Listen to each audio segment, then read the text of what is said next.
Hello everybody, Jose Rodriguez here. It is Wednesday the 28th of December. I want to tell you guys that I went ahead and ordered my new editing computer. I will not tell you the specs because that'll just create a lot of dialogue back and forth, but I want to tell the person who suggested I make some changes in the specifications and the hardware that I went ahead and took your advice, and they are going to build it for me. It'll be here around the 6th of January. And I may go ahead and show it to you guys on video, but I just needed it so that I can speed up the process of production. And time is money in this business. I need to load more videos so that when I say it is a certain date, I don't want to have to upload it 2 days later. I want to be able to upload the same evening. All right, so that is it on that subject. I want to bring you guys up to date on the Ink Owl HD inks that I used on my R2880, and I want to review what I had done, and I want to show you guys the progress. Of course, everybody wants to see things up close, but it's kind of difficult to do on these super wide angle cameras. Believe it or not, this thing is only about 3.5 feet away from me, and yet you can see practically half of my room here. Here is the OEM. It is great, good gloss. You can still see gloss differential. That happens. There is no ink that completely obliterates gloss differential, even the original inks for the 3880. The neutral prints or the black and whites are a little bit greenish. This is using the OEM profile. I am sure that if I make my own, that will be solved. Let's go ahead and look at the Precision Colors P800 results with the PCK3 HD inks. This is using my own profile. I got rid of the cast. The detail is wonderful in the background, especially these dark areas here and the roses. I don't know if you can see that. You just have to take my word for it. Video is a horrible media for me to be able to display all of the fine nuances of prints. I want you to see, maybe you'll be able to detect this. This is the Ink Owl on Red River Ultra Pro Gloss using Red River's profile, OEM. Now, not a custom profile. The neutrals came out beautiful, but the contrast is just a little bit too high, so the dark areas are just gone. Here they're visible, here they're gone. I don't know whether you'll be able to detect that. Now, let me put this one away from now. Now, this will be good news for some of you guys. If you have access to a lot of Canon paper through those deals that I have been telling you about, especially you guys that live in the United States, you can use your Canon Pro Luster paper on your Epson printers, no problem. And in fact, here is the result on the 2880 custom profile with Canon Pro Luster. And I want to put it next to the P800 one.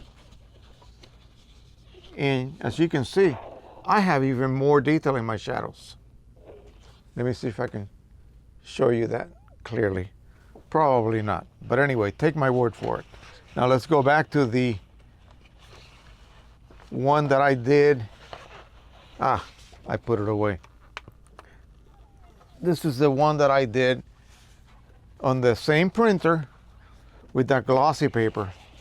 And you can see the difference in the shadow detail. This is beautiful. This is better than what I got with the PC inks and custom profile. This is a little bit more open. It doesn't mean that the blacks are not there. It just means that the contrast curve on the low tones is expanded a little bit better. And so I love that. I love that. So again, it's a matter of tweaking. And let me see. We have very good gloss, some gloss differential there, but it's not as bad as on the glossy paper. So, Ink Owl inks, especially the HD inks, on say a P600, and if you happen to have Canon paper, you can use it. And I have the profile for the Canon paper, the Pro Luster, and the Ink Owl HD inks. And I love the results. So now I went ahead and decided let's just print some pictures. using the same ProLuster paper, ink owl, and the R2880. All right, here we have some letter size prints. This is one using, again, this is all in ProLuster from Canon. Canon ProLuster, ink owl HD inks, and the Epson OEM luster profile. So I'm using an Epson printer with third-party inks from a, let's just say, an unknown source, and a totally different paper from another manufacturer, Canon. And I use the OEM profile for, I believe, the ultra premium luster paper from Epson. Sorry about that. And as you can see, there's not much difference. This is custom profile. This is OEM profile. Now, the difference is, and it does exist. Let me see if I can display this better. This is going to be hard.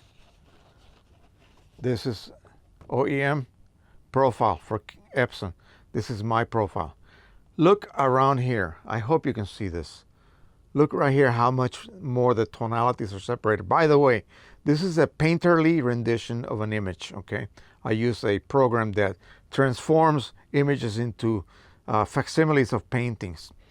This is, I see colors here that I can barely see here, okay? Along this little area here, you can see a greater separation and more intensity on those colors. So, custom profiles, folks, always beats even OEM profiles from a, you know, a known manufacturer like Epson, like Canon, like Red River, like pretty much anybody.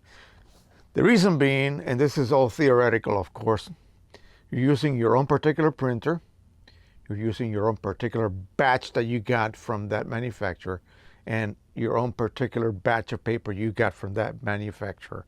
So you have three basic variants that you have to kind of coalesce together. Now, that Epson R2880, take 100 Epson R2880s, they will all differ a little bit. So the OEM profiles have to be made so that all those 100 models of the 2880 print pretty much similar prints. Now, you get one that prints slightly this way, slightly that way. Well, by doing a custom profile, you will tend to then eliminate that variance between the models, and it does exist. It's less on your more expensive models than on the more cheaper models, or the ones that are considered prosumer. So let's go ahead and make some prints. I've made a few more. This is my favorite image. By the way, these are not my images. I get them from the internet. This is an image of an old camping trailer that was lost in the woods. And these are all the spring flowers, and it's surrounded by so much color. And it's kind of cute. I like it. The results are very nice. I got good shadow detail here. Everything is just fine. No complaints whatsoever. And this paper combination is very good gloss-wise. So ProLuster from Canon, and I'm sure that the Epson Ultra luster or whatever they have in the luster family will operate just as well.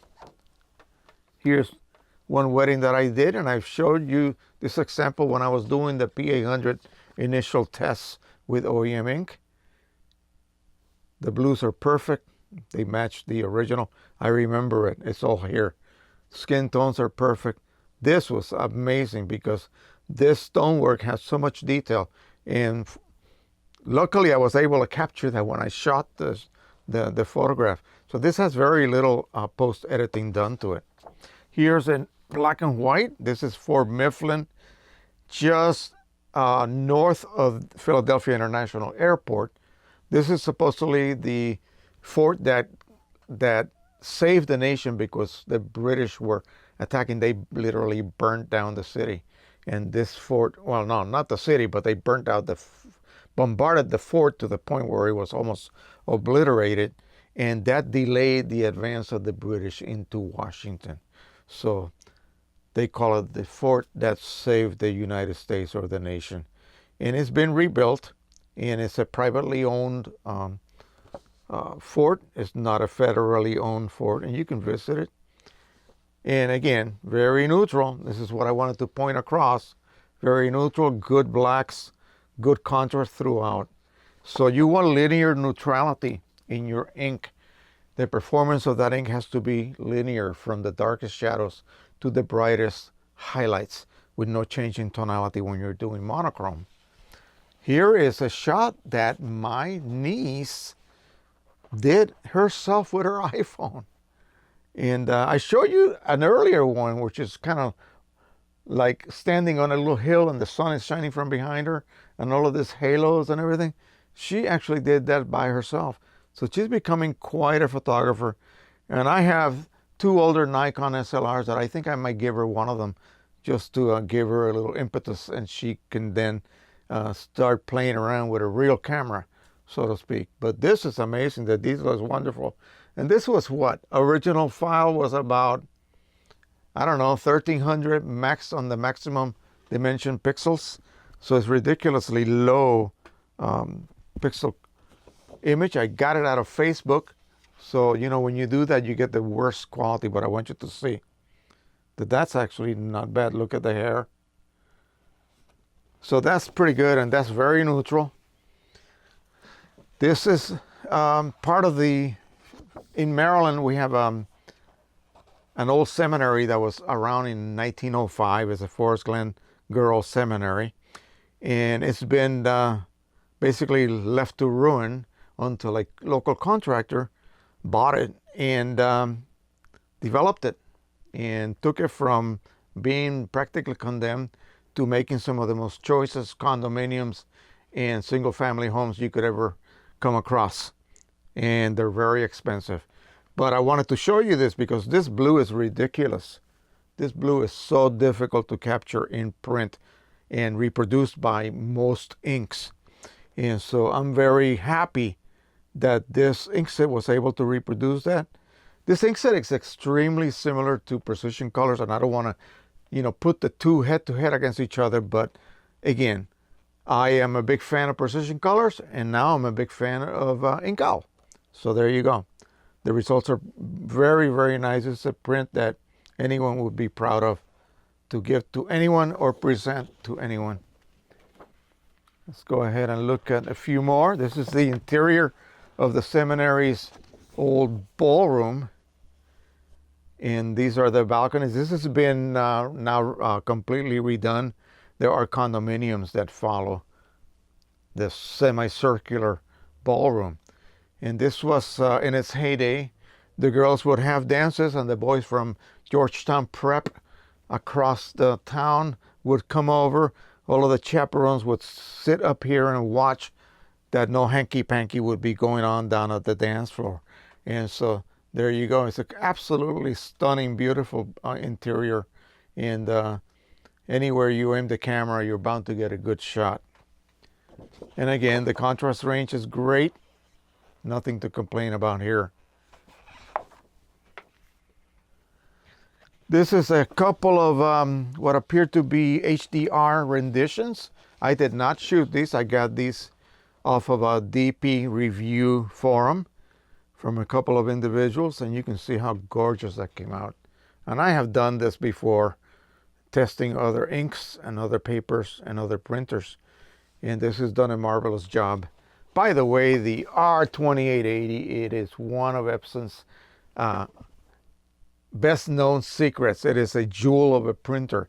The resolution, the ability to print very finely graduated tonalities. I don't know how else to put it. It's amazing. And it's my go-to printer, like I said earlier in another video, for doing tests. That's what I use for all of the testing of inks that are for Epsons. This is an HDR of an interior of an old factory that was transformed into living quarters. And I would love to live there. You can see the color is tremendous. Very nice indeed. Hope you can see that. Again, it's very difficult to, I'm about 6 inches away from the camera right now, believe it or not. But you can see the detail, and I'm trying not to flash you with light or reflections. All right, so I think that is it for now. I just wanted to show you that I just didn't do a few prints on that printer with that ink set. I just wanted to go ahead and continue to do some further tests. I'm not the type of person who will do analytical testing of inks. Visual is my thing, and so you need to print images and then compare them. If the final product suffices or pleases you, that's all you need. That's all you need is the final product. You are the judge of that product. If it satisfies you, if it satisfies a customer, then that is all you need to worry about. All right, that is it. By the way, holy cow, 46 plus, 46, 40 something right now. 4,600, not 4,500, that was the other day. 4,600 subscribers. Unbelievable. This is great. Okay, now, here's the thing. I am currently, and I shouldn't even bring this up, but I am about to test a couple of items for the P800. And keep that under your hat. I will let you know. They should be here in about 3 weeks and see if there's a breakthrough. But I don't have too much faith on that. I spent about $60 on both items, and that's what I do with the money that I generate. I'm investing it on possibilities to try to solve problems. And one of the biggest problems, of course, is the inability of the current P800 cartridges that are being sold, refillable cartridges. They do not reset, and a lot of us got caught, including myself. So we'll see. Give me another 3 weeks or so, maybe a month, and I will be able to report whether it's a success or a total failure. I suspect it will be a failure, but I have to try. So that is it for now. Please subscribe, share, and like, and please click that little bell when you subscribe. That way you will be notified every time I upload a video, which should be a lot more often once I get that new computer working and installed with all of the applications that I use for editing and such and video production. All right, so thanks once again. Happy printing, everybody. Bye-bye.